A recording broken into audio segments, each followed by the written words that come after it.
This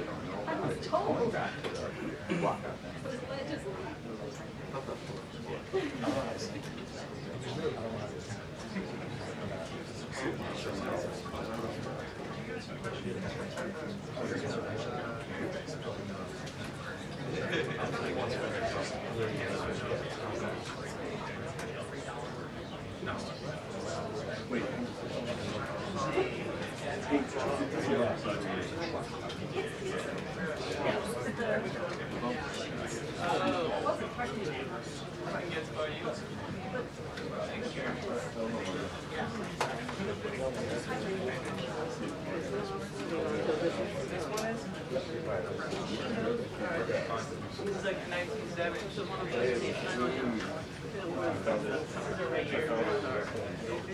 break in the middle of this. You want me on?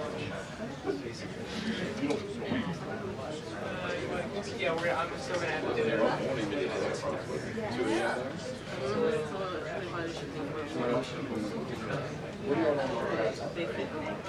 Just like put it back there so it doesn't fall.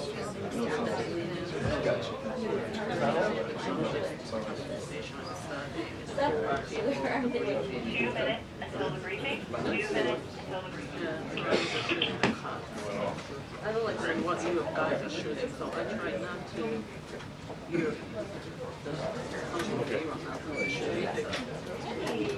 This ear right here is all. I'll do it. Alright, so I want to hear today.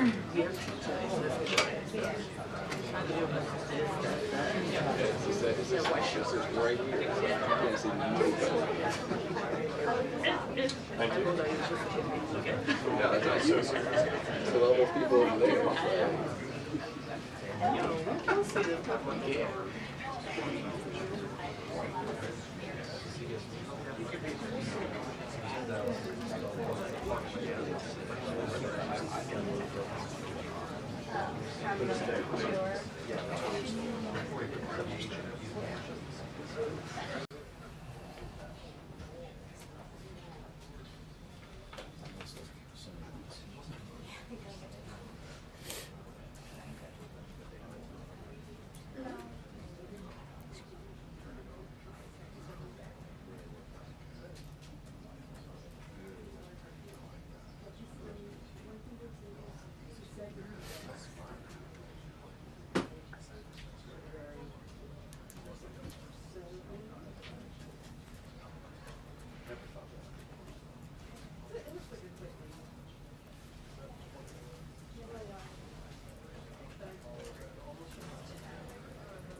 Thank you so much.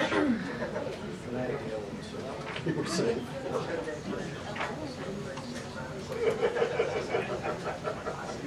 no idea what the score is. So relaxed.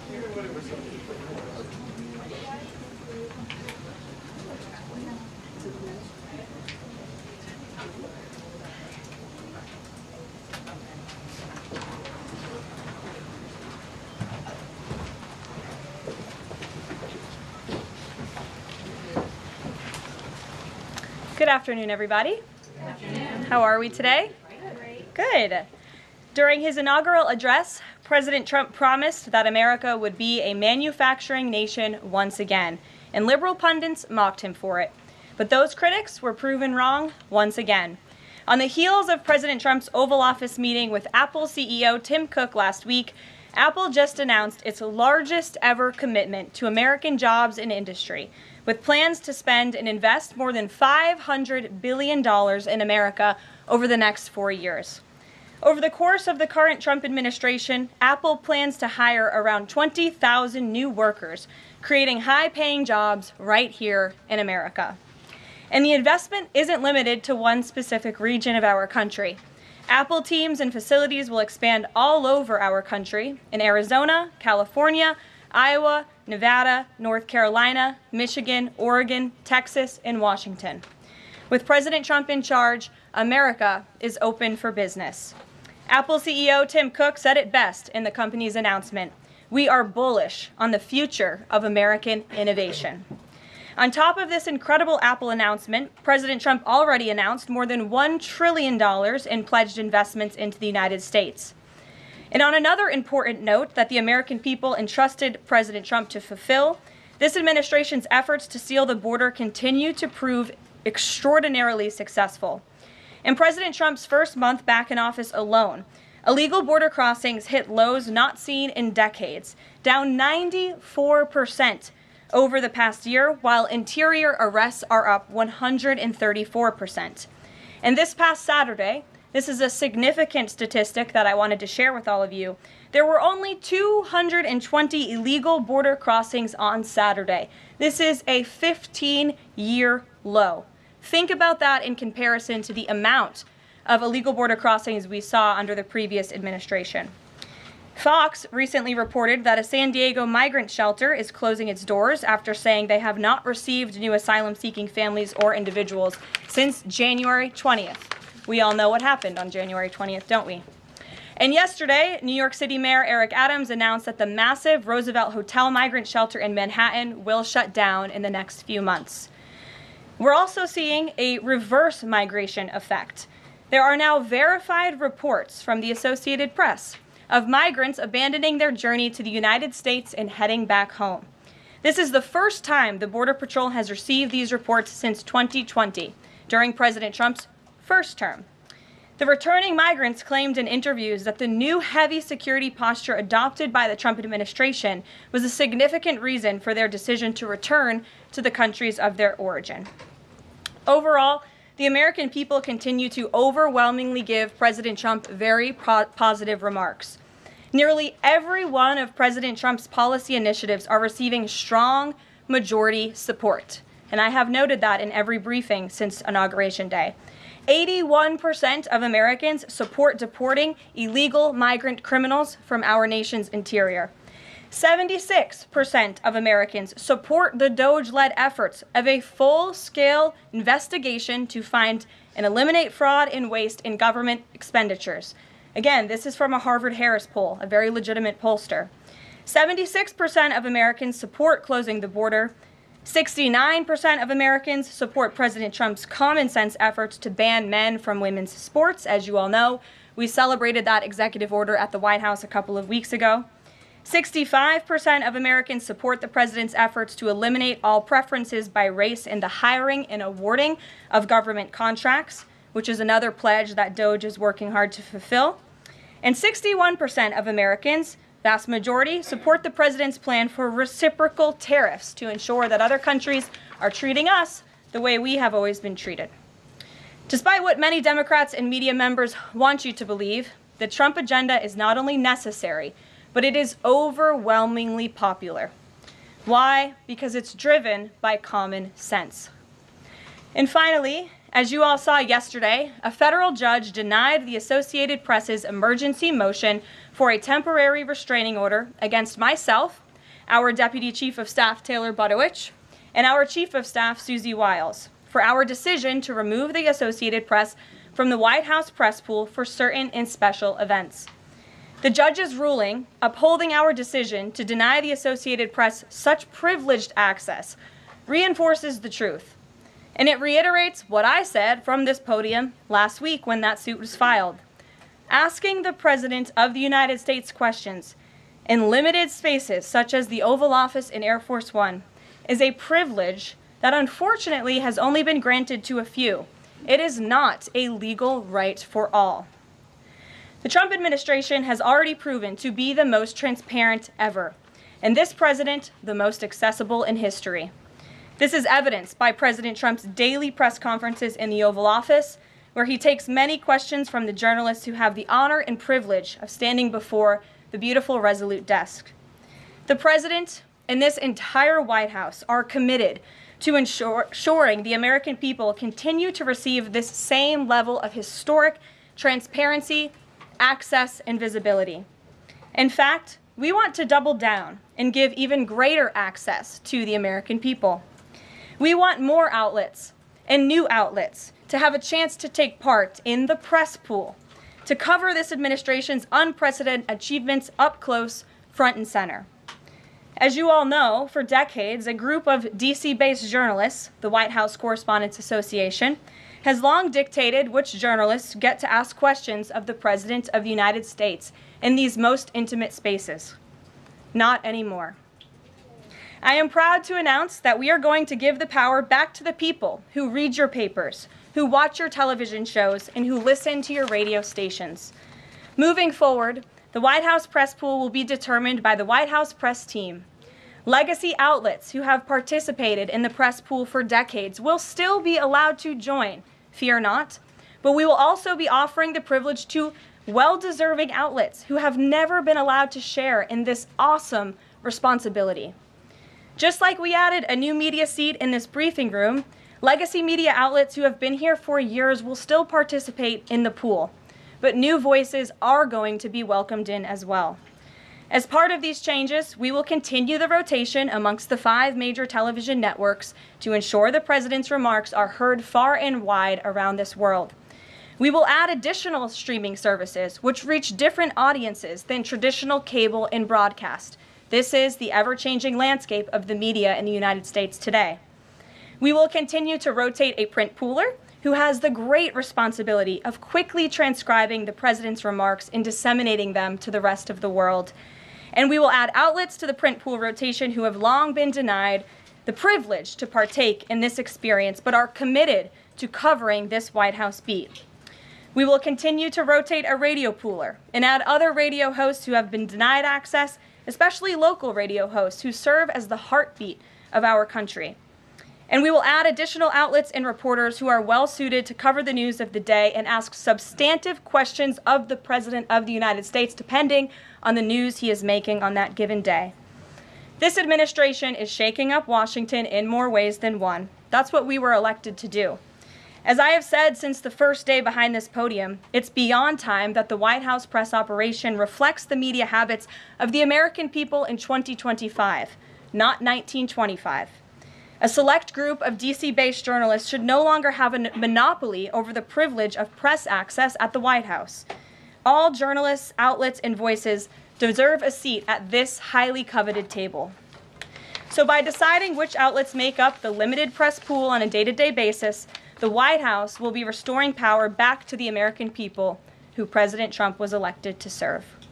So in that note, in our new media seat today, we have Shelby Talcott, who is a White House reporter for Semaphore. In 2022, Semaphore launched as a global digital news platform with the aim of bringing meaningful innovations to the news industry.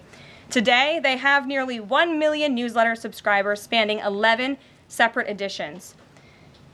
With that, Shelby, I will take your questions. Thanks, Caroline. I've got 2 for you. One on foreign policy. Over the weekend, the President's Special Missions Envoy, Rick Grenell, was talking about Venezuela, and he said that the President isn't someone who wants regime change. Other administration officials have made clear that they don't see Maduro as the rightful leader. What is this administration's policy on a new government in Venezuela? I think the President has made his position on Venezuela quite clear. He stands in opposition to the Maduro regime, and Secretary Rubio has spoken on this extensively as well. And then on Doge, last night Elon Musk said that a failure to respond a second time will result in termination. Will there be additional rounds of the "what did you do this week" email from Doge to federal workers? And what's the guidance on the federal workers who've been instructed by their agencies not to reply? So a couple of things on this. First of all, let's just take a step back and talk about this idea. The President sent out a truth last weekend to Elon Musk saying he loves everything Elon is doing and he wants him to be even more aggressive because Doge thus far has proven incredibly successful in making our government more efficient. And so Elon and Doge came up with this idea. Elon has implemented this at his private companies. It has proven successful. And it's a very simple idea when you think about it. All the Office of Personnel Management is asking, all this administration is asking, President Trump is asking, is for federal workers who live off of the American taxpayers' dime to send 5 bullet points of what they have done in the previous week. That is all we are asking for. And so the Office of Personnel and Management sent out additional guidance last night. Those responses should be directed to agency leadership, and the president defers to his cabinet secretaries, who he's obviously entrusted to pursue the guidance relative to their specific workforce. And for some of the agencies that you've seen who have said, please don't send these emails, it's in their best interest for that specific agency, and the president supports that. And let me be very clear, the president and Elon, his entire cabinet are working as one unified team, and they are implementing these very common sense solutions. You're welcome. Jackie. Thank you. One follow-up on the question. So about the deadline, Alina Habba said that you have until tonight.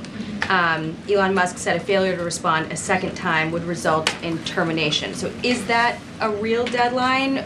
Should federal workers be looking to that guidance, or should they be looking to the agency heads? Like, what is the actual deadline? So again, the agency heads will determine the best practices for their employees at their specific agencies. Again, this was an idea that Elon come up with. Doge worked with OPM to actually implement the idea, and the secretaries are responsible for their specific workforce. And this is true of the hirings and the firings that have taken place. And we advise federal workers, unless your agency has dictated you not to respond to this email. In fact, I can announce that we've had more than 1 million workers who have chosen to participate in this very simple task of, again, sending 5 bullet points to your direct supervisor or manager, CCing OPM. I actually participated in myself. It took me about a minute and a half to think of 5 things I did last week. I do 5 things in about 10 minutes, and all federal workers should be working at the same pace that President Trump is working and moving. We have a country to save, and we want this federal government to be responsive to the needs of the American people who re-elected this president to have historic, massive reform, and that's what the intention of this idea is. Can you clarify one thing, though? Because Elon Musk also said that a reason that they wanted this 5 things email was just to see if people are actually alive. Citing that there are some federal workers who might not even be alive. So meantime, NBC is reporting that these responses are going to go into an AI generator to evaluate whether these jobs are necessary. So is it just to see if people are actually working, or is it an effort to maybe cut some of those jobs? I have not seen that NBC News report, and I haven't heard that from Doge or from Elon himself. Again, this is to ensure that federal workers are not ripping off American taxpayers, that they are showing up to the office, and that they are doing their jobs. That's what the American people expect, and it's a very simple task to complete. I did it myself, and I was more than happy to do it because I'm very grateful that I am serving the American people on the American taxpayers' dime. Do you think Doge should hire a spokesperson just so that Elon Musk doesn't put out tweets that then confuse federal workers? Are my press briefings not good enough for you, Jackie? John.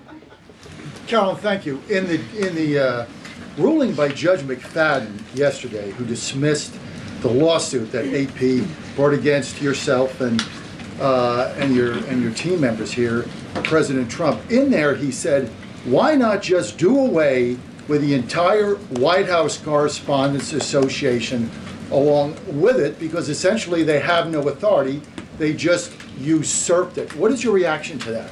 Well, first of all, John, it's great to see you, and you are one of those individuals who has you're on a streaming platform that hundreds of thousands of people tune into every day. So it's great to see you in the briefing room.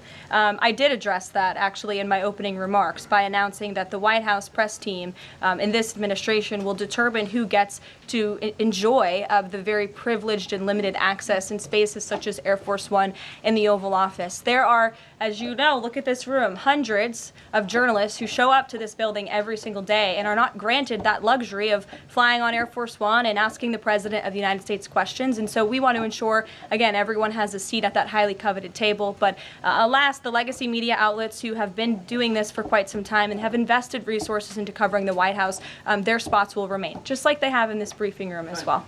Sure.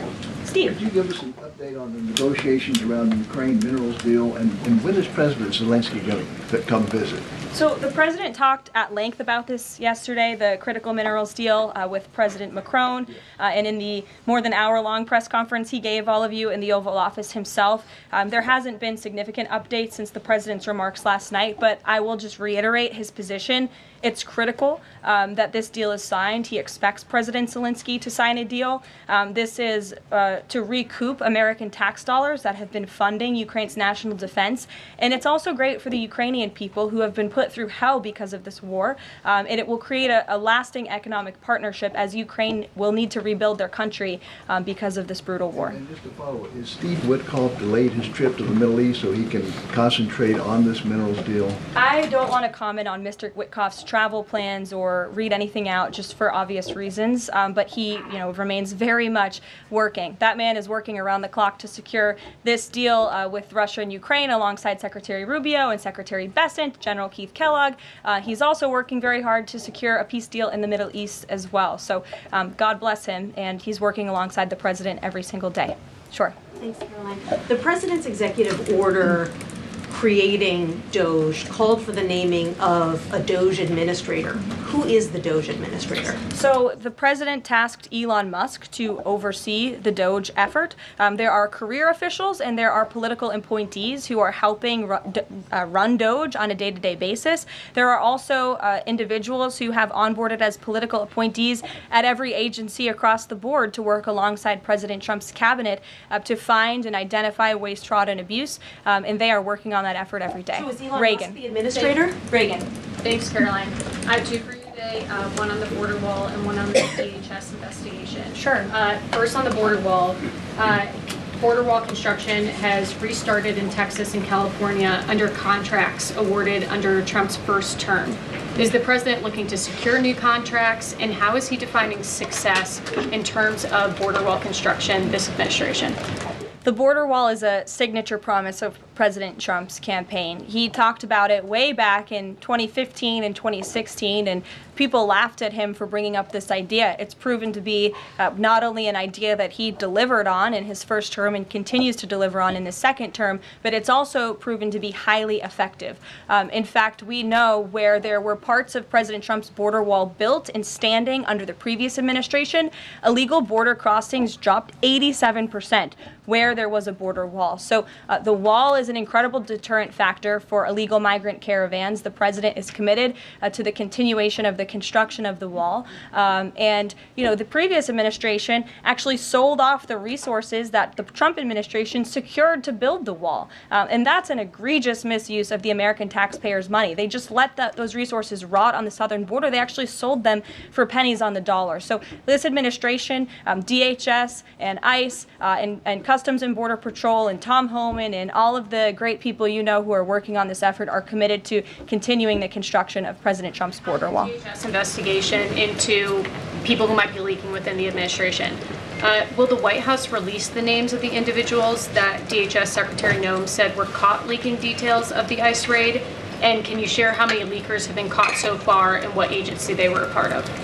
I would defer you to DHS on the leakers that they have identified, but I know the president and this White House commend Secretary Noem for launching an internal investigation to identify those leakers because it's unacceptable for career bureaucrats who are standing in the way of the will of the American people and enacting President Trump's agenda.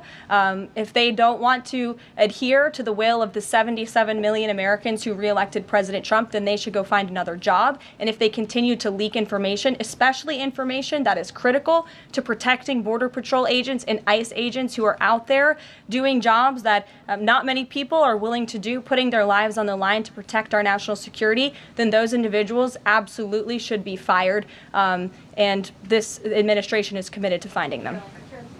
Sure. Caroline, two questions for you. One related to Guantanamo Bay, the other to the White House Correspondents' Dinner. I wanted to get your response to some Washington Post reporting of the migrants who stayed over at Guantanamo Bay for the last 2 weeks. They told the Post they were rarely let outside. They were shackled and placed in what they described as cages and alleged that they were not treated as human beings. Does the White House have any response to those conditions? At Guantanamo Bay? It's a promise the president campaigned on, that if you invade our nation's borders, if you break our country's laws, and if then you further commit heinous, brutal crimes in the interior of our country, like raping and murdering innocent, law-abiding women and girls, and committing heinous acts of violence, then you are going to be deported from this country, and you may be held at Guantanamo Bay. These are criminals we are talking about. Don't forget that. Sure.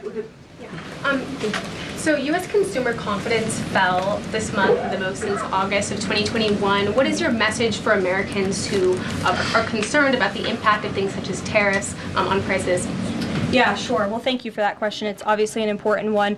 The president campaigned on reigniting the Trump economy and fixing the mess that was created by the previous administration. We know they created an economic and an inflation nightmare for the American people, and I'm not going to stand up here and lie to you like my predecessor did about the state of our economy. We understand there are people that are hurting, and this administration is wholeheartedly committed to ensuring that those individuals see relief and price reductions and tax cuts and in less regulations that are burdensome on their household and their businesses. And the president and this entire administration are focused on that every day. I can go through the very long list of economic actions this president has taken. I know you work for Bloomberg, so I'm sure you're well aware of them, but I can assure the American people that the president is very much focused on bringing down the cost of living crisis in this country that was created by the previous administration.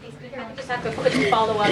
Is the president planning on whipping any votes for support for the House budget vote? And if so, to whom is he making calls?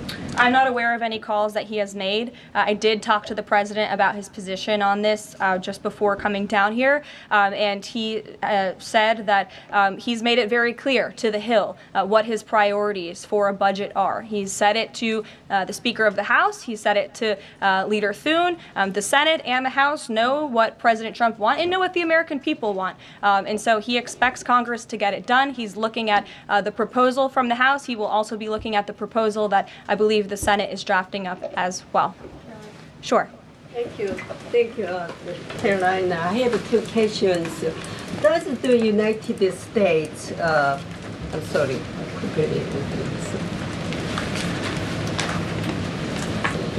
Well, why don't you identify your question and I'll come back to you.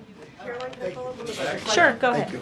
So, what guarantee that Israel will withdraw from Lebanon soil after 2 weeks, as the ceasefire terms indicates?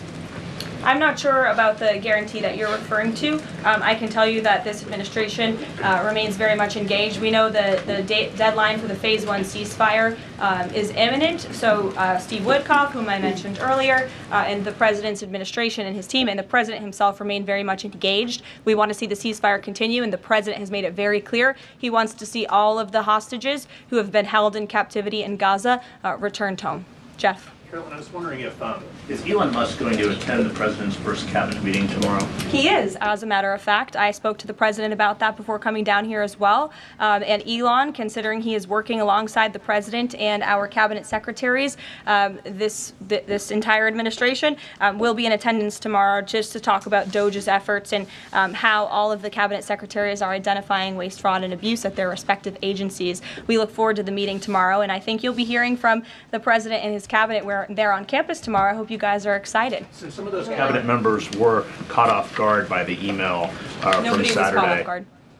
A few departments said they were caught off guard. The FBI was, the DOJ was. Did anonymous sources say that, or did the cabinet secretary say that? The cabinet secretaries and others have said that they were not aware that this was happening. So I'm wondering, will there be a give and take tomorrow at the cabinet meeting? Is Elon Musk or the president open to any type of dialogue about who is actually in charge of the chain of command of these workers? I would reject the premise of your question, Jeff. The cabinet secretaries have not said that. I know anonymous sources, probably career bureaucrats, have leaked that to many of you in this room.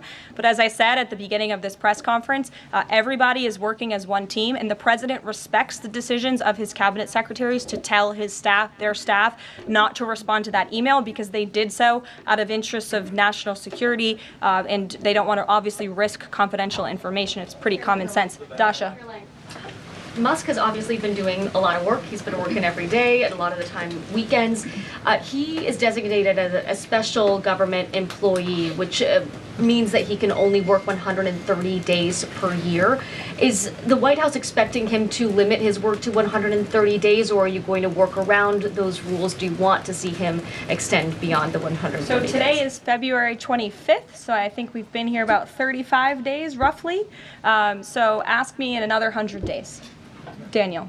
Caroline, thank you. You opened up with the major announcement from Apple, $500 billion, 20,000 jobs, doubling its advanced manufacturing fund. Yeah. What does that signal that such a global brand would make what it called its largest ever spend commitment just a month into President Trump's second term. What does that signal about his economic vision for the country? President Trump is a deal maker, and he has restored confidence in business leaders around this entire world. Apple is one of the largest companies on the face of the planet. They employ hundreds of thousands of Americans, but the president wants to see more Americans employed, more investments here in the United States of America. And this is another fulfillment of the president's campaign promises. I recall President Trump at his rallies on the campaign telling the world that if and when I am elected, America is going to be back, and we want your investments to be driven onshore. We want you to hire American workers, and you will have the lowest regulatory burden, the lowest tax cuts, and the president has already proven he's committed to slashing regulation. He's counting on Congress to implement those tax cuts. And so people are encouraged by the president's, again, as Tim Cook called it, they're bullish about American innovation because of the leadership of this president. And it's a stark contrast to the leadership of the previous administration, Joe Biden, who I don't think spent any time trying to recruit any investments or jobs here at home. Mary. We're hearing from some Republicans who are voicing concerns about how these cuts are being carried out. Congressman McCormick, a Republican from Georgia, tells us he's worried it's too rapid for real people to adapt to. And he says he's concerned that it could come off as discompassionate, in his words, that it could risk undercutting the strong message that he feels you're trying to send about the need to cut government waste. Well, I think that was one comment from one senator, and I think, as I cited in my opening remarks in the poll, the most important people are the American people, and 77% of Americans at home support a full investigation into the waste, fraud, and abuse that the federal government has been spending their tax dollars on. So that's the people the president cares about most, and that's why we're fulfilling this pledge. And again, it should come as no secret to anybody. The president campaigned on doing this. The president yesterday said if you don't respond to this email, you will be fired or semi-fired. What does he mean by that? Again, I've been asked to answer this question 3 times now. It is semi-fired, but it's in the memo. The president again has entrusted his cabinet secretaries to oversee their workforce. That's why he nominated them to be cabinet secretaries, and so federal workers can be directed to their agency leadership. Sure. Great, thanks, Caroline. I wanted to ask about a federal judge yesterday was saying that they didn't know who the DOJ administrator was and was asking the lawyer for the administration who it was, and the lawyer responded, I don't know the answer to that. Can you tell us who the administrator of DOJ is? Again, I've been asked and answered this question. Elon Musk is overseeing DOJ. No, Elon Musk is a special government employee, which I've also been asked and have answered that question as well. There are career officials at DOJ. There are political appointees at DOJ. I'm not going to reveal the name of that individual from this podium. I'm happy to follow up and provide that to you. But we've been incredibly transparent about the way that DOJ is working. John. The Republican budget. Thanks a lot, Caroline. Since your last briefing, there have been some personnel moves that have been announced by the president, and I wanted to ask you about them. One was the president replacing the chairman of the Joint Chiefs of Staff, General C.Q. Brown Jr. What was the reason for the president naming a replacement for General Brown? And then I'll follow up with another personnel announcement that's been made over the last few days. He thinks he's doing a bad job, and it's time for a shakeup at the Pentagon. They failed 7 audits in a row. The trust in our United States military amongst the war fighters is low. The president is shaking up the Pentagon and the Department of Defense, of course, with Secretary Hegseth leading, and he has the right to do that. It's actually quite common from administration to do such a thing. The president, when he swore him in as the Chief of Staff for the Air Force, called him a great man and a great gentleman. Does he distance himself from the remarks that he made back in August of 2020? I think replacing him speaks for itself. James. There's one other one, if I'm sorry. Thank you. On the FBI, the president also announced a new deputy director of the FBI, Dan Bongino. From what has been reported, and maybe this is not accurate reporting, you can tell me, the FBI director, Kash Patel, informed Republican senators that it would be an individual named as the deputy who was a special agent currently at the FBI, and of course Mr. Bongino is not. What was the reason for naming Mr. Bongino to this position, and was Mr. Patel not correct in making that assurance to those senators. I'm not sure if anybody in this room has listened to Mr. Bongino when he talks about the past corruption at the FBI, when he talks about his experience serving for the United States Secret Service. This is a man who loves his country and who has honorably served our country in ways that many people have not. He understands the depth of the corruption at these institutions, which the American people re-elected President Trump to shake up. And I think it's quite despicable to see many networks in this room who have had chyrons on their television screens labeling Mr. Bongino as a far-right podcaster. He is not. He is a former law enforcement agent. He is a former Secret Service agent who put his life on the line to protect this country, and that is why the President of the United States has entrusted him for this important role. He's also an outsider to this Washington swamp, and we often see that when outsiders are appointed to such coveted positions, a lot of people in this city get very, very nervous, and they should be, because Dan Bongino and Kash Patel and Attorney General Bondi are focused on rooting out the corruption at these agencies and ending the weaponization of government once and for all. I'd like to end with something. As you all know, you know what, James? I'm feeling generous. Go ahead. I will take it. Thank you, Karoline. Sure. I wanted to ask. Don't make me regret this. I wanted to ask about the Macron visit and the Russia-Ukraine talks in general. Sure. It's pretty clear to my eye that President Macron was performing a kind of delicate dance, lavishing praise on the president while seeking in his own remarks to try to bind President Trump to positions and even specific language that the president has not committed to heretofore. One of the most bracing comments from President Macron was when he said that the deal that President Trump is negotiating with the Russians must not be, quote, a surrender for Ukraine. All of the public points that we have heard from President Trump, from Secretary Hegseth, and from other administration officials talking about these negotiations have averred to, quite openly, to concessions from the Ukrainians that will have to be made. The minerals deal, the abandonment of their NATO ambitions, and other elements. So far, we have not heard any administration official suggest a single concession that the Russians should be prepared to make. And so I wonder if you could assure us, at a minimum, that this negotiation process will not be as one-sided as the Europeans seem to think it is, that in fact, President Putin will also be made to engage in some concessions to reach this deal. Well, I think the president knows how to make a deal better than anyone who has ever assumed the office of the American presidency. And in order to make a deal, you have to bring both sides to the table. And typically, when you make a good deal, both sides leave that table a little bit unhappy. I'm not going to outline the concessions that the president and his team are engaged in discussing. These are obviously ongoing negotiations, and it would be unwise of me to impede them from this podium. But the president has made significant improvements in ending this conflict. He is committed to seeing an end to the war. He wants to see the bloodshed and the killing stopped. He wants to stop seeing young men being killed and slaughtered. This has been going on for far too long. The president inherited this mess because of the incompetence of the previous administration, and he's committed to fixing it. And he's made, some of those concessions clear, but I'm not going to get ahead of him on additional ones. But he is wholeheartedly committed to striking a peace deal in Russia and Ukraine, also in the Middle East. Thank you very much, guys. Good to see you. We'll see you later. Thank you.